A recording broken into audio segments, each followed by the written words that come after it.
Sir, Nizamabad జిల్లా బోధన్ మండలం పాండుపురం sir మాది. మేము ఐఏఎఫ్లో బ్యాంకులో లోన్ తీసుకున్నాం సార్.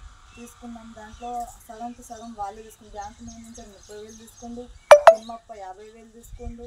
మాకు వచ్చిన దాంట్లో మేము అంతా కట్టేసినాం సార్. బాకీ మొత్తం కట్టేసిన తర్వాత కూడా వడ్డీకి వడ్డీ, డబుల్కి డబల్ అని ఇంకా మమ్మల్ని కట్టమని చెప్పి మళ్ళీ వేధిస్తారు. డబల్కి డబల్ కట్టాలంటే మేము రిచ్చిపల్లిలో జీతం ఉంటాం సార్.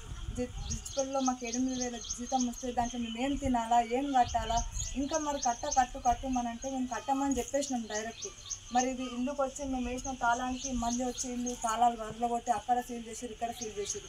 దీనికి అడిగే వాళ్ళు లేరా, మాట్లాడే వాళ్ళు లేరా సార్? నేను ఇప్పుడు కోర్టుకు పోవాలన్నా నాకు పేపర్ కావాలి, టౌన్కి పోవాలన్నా నాకు పేపర్ కావాలి, నేను ఎక్కడ పోయి మాట్లాడాలన్నా నాకు పేపర్ కావాలి. ప్రతి ఒక్క ఆధారం నా ఇంట్లో ఉంది. నా దగ్గర అంటూ ఏమీ లేదు సార్. నా దగ్గర ఇప్పుడు నేను అక్కడ బతకడానికి పోయినా నాకు అక్కడ రూమ్ కూడా ఇచ్చారు. ఇప్పుడు ఆజుబాజు ఉన్న వాళ్ళు కూడా అన్నారంట, ఎందుకు వేస్తారు అట్లా ఇల్లుకి సీల్ చేసేటప్పుడు అందుకు ఒక ఫోన్ అన్న చేయండి, ఇప్పుడే వెళ్ళింది దాని మీద. నాకు ఫంక్షన్ ఉండదు సార్. ఫంక్షన్ ఉంటే ఫంక్షన్కి వెళ్ళడం ఉంటే మా మరదలి పట్టీలు తెచ్చుకున్న, బుట్టకమ్మలు, మాటీలు ఇవి కూడా తెచ్చుకున్నాయి. ఇవి కూడా ఇప్పుడు ఇదే రూమ్లోనే ఉన్నాయి సార్. మరి వాళ్ళు తీసేసి ఇది పని చేసారు సార్. దీనికి మాట్లాడే వాళ్ళు లేరా? మేము గరీబ్ వాళ్ళం, మాకు ఎవరు మాట్లాడే వాళ్ళే లేరా? మాకు దయచేసి ఎవరన్నా హెల్ప్ చేయాలని కోరుతున్నాను.